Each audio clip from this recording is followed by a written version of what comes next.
the top 3 qualities for creating a happy and productive classroom, there's got to be a strong teacher leader, hands down. And really what I talk about is actually teacher leadership. I don't call it that, but it's teachers stepping up and leading kids to a better place than they've ever been before. So you got to have a strong teacher leader. There's got to be a bit of freedom in the classroom, and the whole thing is based on trust. Once you extend trust to kids and they fulfill that trust, then everything really starts to head in a good direction. But teacher, freedom, so the kids can develop self-control. And again, the whole thing's based on trust. Those are the big 3. Freedom is just the opportunity to make choices. That's all freedom is in the classroom. It's not chaos, it's not anarchy. It's just students being able to take advantage of options that's extended to them. Like the first one I offer my students is working away from your seat. You may work away from your seat. And as long as you're productive when you move, you can keep doing that. If you're not productive, you go back to your seat and we draw a line through your name on that freedom list. But being able to work away from your seat is a freedom thing, and it's a power thing, and those are both student needs. And it gives them a chance to get away from annoying neighbors. The old school policy is that's your seat, stay there, which is fine until you get 2 kids who are butting heads. And if they haven't got any kind of recourse at fight or complain to the teacher, then it all kind of breaks down. But the fact that I can get up and leave right now and go work someplace else and get away from you, that's good for me. I'm solving my own problems. I see it all the time when the trust I extend to them is manifested in self-direction and productivity and all kinds of things. That's really what it's all about. They'll rise to that occasion. I had to take that first step of saying, you may work away from your seat, and then have to follow up and make sure the kids are doing it the right way. But after that, it's amazing to watch them blossom into self-directed learners. That's really what you want. I'm just kind of the facilitator.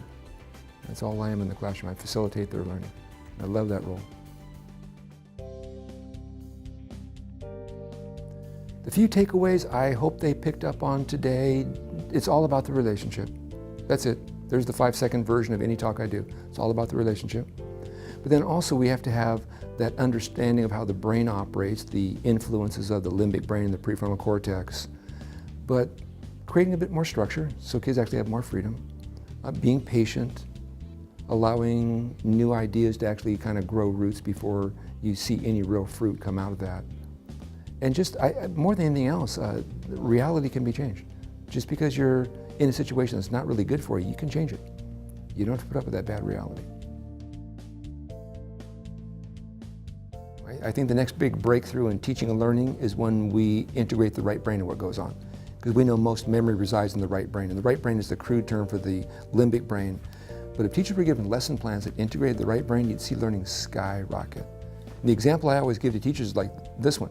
Mode, mean, median. Kids have a hard time keeping those things straight. Adults can't even do it. But if you brought in a song, mode, mode, mode the most, average is the mean, median, median, median, median, the number in between. See, that resides in the right brain, that sticks around. And every time they see one of those 3 words on an assessment, that song runs through their heads and it clarifies exactly what those 3 terms mean. I heard one for range of numbers a while ago, like, here's a group of numbers, what's the range? High, low, subtract for range we know. So if we could do more of that in the classroom, I think you'd see happier kids retaining more information. And it's a magic wand, so I say we do that. My perfect school, it's really, really simple. As much as I don't like the New England Patriots, okay, I admire their organization because they are just so pro-success. They have a mantra they use, and it's just do your job. That's it. There's no exclamation point on it. Boom, it's just do your job. So the dream school, everyone's doing their job. Administrator, teachers, students, parents, everyone's doing their job. If everyone was doing their job, that would be a dream school.